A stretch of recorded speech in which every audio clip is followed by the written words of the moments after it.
Hi everyone, Dr. Shook here. Hope you're doing well today. In this video, what I want to share with you is something that's very important. And this is how to really improve thyroid function without a medication. And I first want to say that I'm not saying that you don't need medications. I'm not making any recommendations about medications, taking medications or not. I'm simply stating the fact that you can improve thyroid physiology in addition to or without medications. And this is important to understand that it's not saying it's a replacement. I'm not making a recommendation either way, and I want to be clear. I'm not anti-medicine. I'm very thankful that we have medications available to us, but there are other things that you need to consider, and you can improve your thyroid physiology and function without medications, without them, and with an addition. Doesn't mean you need them, doesn't mean you don't. It just means that you can improve the physiology, and medication is just one piece of that puzzle, okay? So let's talk about this. First of all, the important thing to realize is that approximately, when you have a thyroid-related problem, right, approximately 90% chance that your thyroid-related problem is because of autoimmunity. Autoimmunity. See, most people, they don't realize this. Most people, so the research tells us that up to 90% of people, so that could be 9 out of every 10 people that are on a thyroid hormone replacement, right? Hypothyroidism, that it can be caused, and that it probably is being caused by an autoimmune process where your body is attacking your thyroid. Now, in particular, what happens in the most common form is called Hashimotos. Okay, Hashimotos is where the immune system actually attacks an enzyme and a protein inside the thyroid. So this is the brain, and the way that it works is that the brain signals your pituitary gland. It's another brain-based gland, and the pituitary gland makes something called thyroid-stimulating hormone that circulates through the bloodstream and stimulates the thyroid to make T4 and T3. Okay, these are your thyroid hormones. Now with Hashimoto's, which is up to 90% chance, 9 out of 10 people, it's estimated, some of the research tells us that it could be due to Hashimoto's, where the immune system is actually attacking TPO, it's an enzyme, and thyroglobulin. Okay, it's a protein. These are both required. You have to have TPO and you have to have thyroglobulin to make T4 and T3, which are your thyroid hormones. What happens, the immune system comes in and it will destroy the TPO and it will destroy thyroglobulin, and then you won't have those to manufacture the T4 and T3, and the levels are lower, right? So then you're hypothyroid. When this goes down, the brain senses that there's low thyroid hormone, and what it does is it ramps up the production of the thyroid releasing hormone and the TSH. So TSH will end up going up because these levels are down, and when you go to your doctor and they check your blood, they say, oh, your TSH is high. We need to give you more of these hormones. But why is that happening? Right? Why is it happening? It's because there's an autoimmune process, right?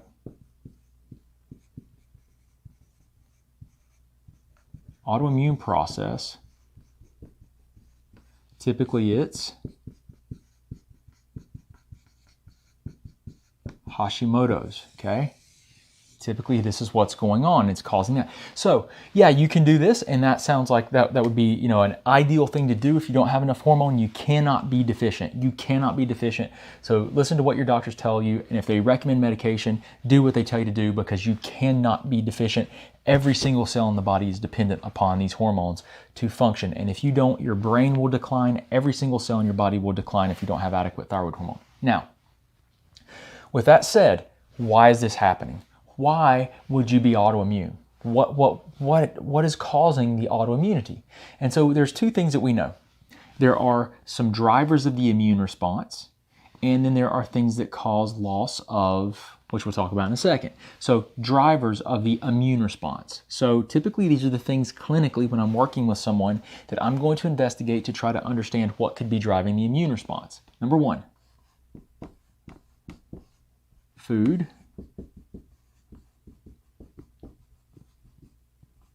If I can fit it in here, food sensitivity. And we're not talking about food allergy. We're not talking about IgE at all. We're talking about IgG, and this is a delayed response, okay? IgG is a delayed response antibody. Well, IgG is a delayed response. Now, IgG is what we look for. And we look at cooked and raw versions of food because we want to know what foods you're reacting to, because if anything is stimulating the immune response, we want to take it out of your diet, take it out of your environment so that we can try to decrease this reactivity. Okay, important to understand. Number 2, food sensitivities. Next thing are going to be infections, okay? Or pathogens.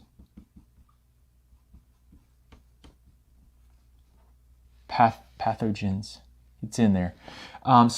Infections or pathogens. So when we talk about infections or pathogens, what are we talking about? We're talking about bacterial, so bacteria, viruses, fungi, and parasites. Okay, these are all things that we very commonly find living in someone's GI tract, living in their sinuses, that are oral infections, that are infecting a tooth.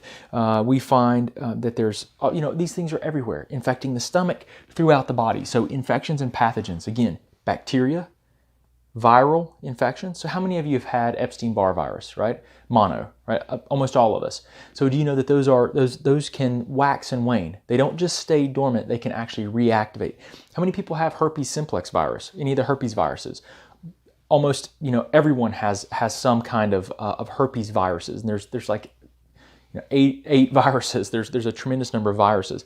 So these viruses are all, they stay dormant when the immune system is healthy and can suppress them, but when the immune system is not healthy or they cannot suppress them, they reactivate. And you can see that, right? You can see that when people have like the cold sores, which is caused by herpes simplex 1, HSV1, herpes simplex virus 1. When the virus reactivates, it travels through the nerve to the lip where it causes damage, and you see an ulcer form, right? But that doesn't happen to the person all the time. That's because the viruses, they become active and then they're suppressed, active and suppressed. Stress and other things can trigger and reactivate those viruses. So very important to understand that those all drive an immune response, and they can contribute to promoting the immune process. So we want to identify those, right? Infections and pathogens. Number 3,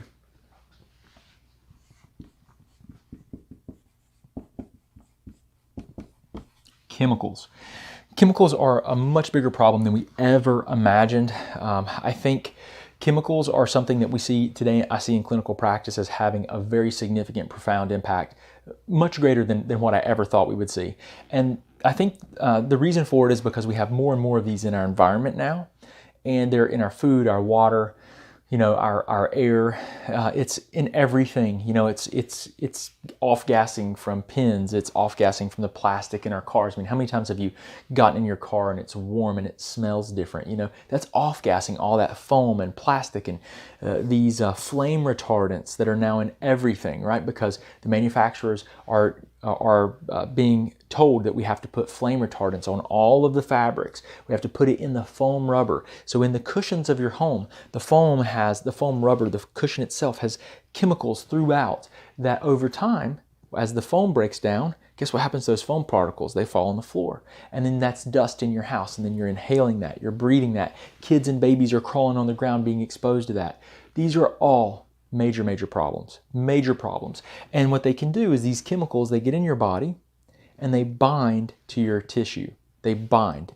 And when they bind, they create something that's called a neoantigen, something brand new that the immune system doesn't recognize, and then it triggers an immune response against it. Okay? So these are the things that we look for sure. We look for these. This is something that anytime there's autoimmunity, this is part of the workup. Part of it, but it's not, you've got to do foundational markers first, which what my foundational markers are more expanded than anyone's ever had. I'll just tell you that they're very expanded biomarkers that we look at to see the foundational chemistry, the immune system, all the things that we want to look at, just what I call basics, which most people would call the biggest panel they've ever had.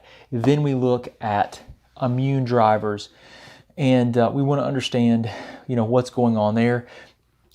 We also want to understand with the immune system, there are things here, like these drivers are things that trigger it. So we can call those active stimulants of the immune response, or we could use the word active antigen, which is more specific to an immune response. But these are things that are actively triggering and driving the immune system. Now, there are also things that cause the immune system to lose its ability to regulate, to self-regulate and balance.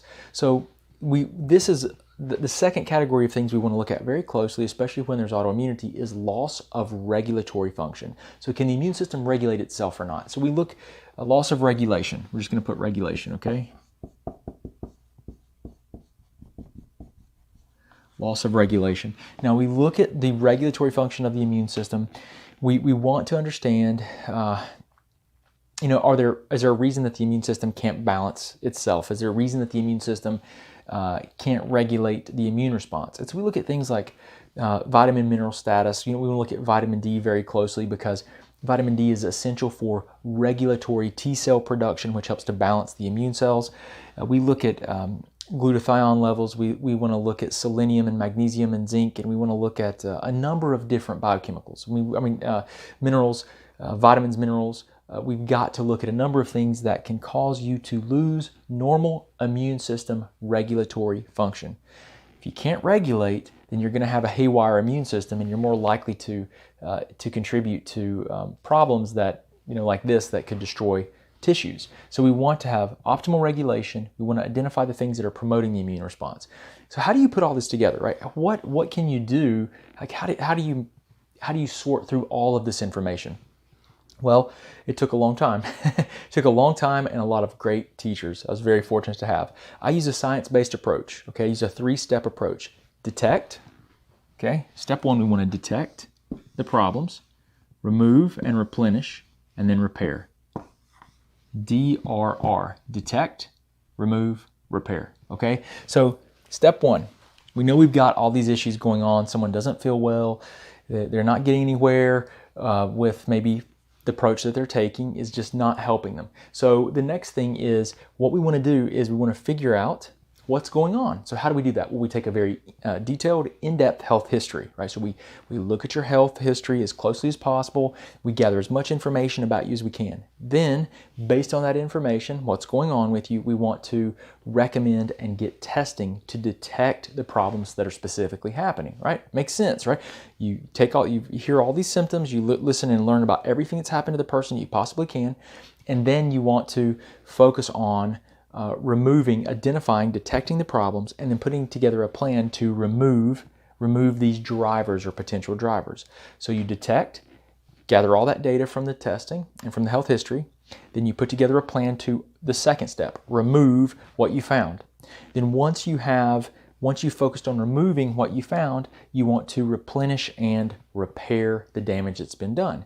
And so this process is what we take, and we want to use repeatable objective lab testing to give us guidance on what we need to do, right? So that we're not guessing, because this is far too complex to guess. I mean, there are some general recommendations that you can make, but I've worked with thousands of people.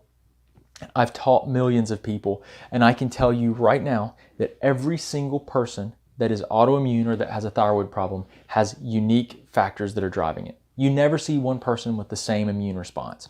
So if we were to do food sensitivity testing, you'll find that people are always reacting to different things that someone else might not be. So it's really, really important to understand that. The infections and pathogens, we all have different triggers. So you have to understand that person's bio-individuality if you want to help them, give them the best chance to really have the best results and get their health back.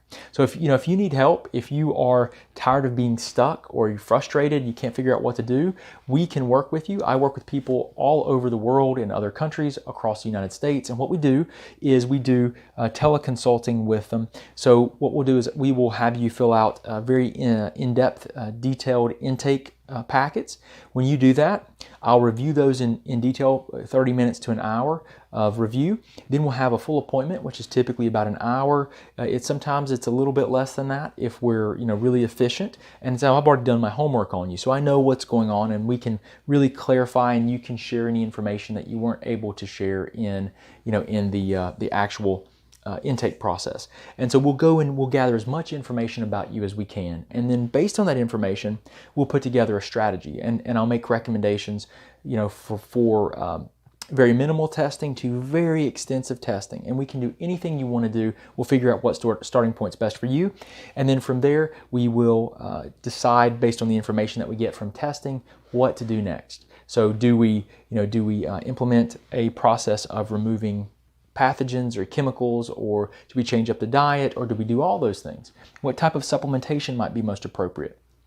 And then once we've done that for a set period of time, we will then work on repairing. Once we've removed and replenished, we'll work on repairing the damage that's done and optimizing your physiology and health. So this is the process that we use. If you need help, you can go to new.thyroidconsult.com. You can learn all about the application process for working with me. Just go to new.thyroidconsult.com and you can learn all about it. Now, if you're not ready to do that, or you're still trying to learn about this, we have hundreds of videos online. You can go and you can learn all about the process of autoimmunity, of thyroid dysfunction. Just watch any of our hundreds of videos and really try to educate yourself the best that you can, so that you can be your own advocate and you can be active in your healthcare and in your recovery. It's really important that you do learn some about this. I'm always teaching, and I think that that's the only way we're going to make a difference with these problems, is by continuing to teach people how to help themselves and to empower them. So hopefully this helps you. I appreciate you spending this time with me. If you have any questions, please do post your comments. Let us know. Contact our office. We'll do everything that we can to help you out. But I do appreciate you. Hope you have a wonderful, wonderful day.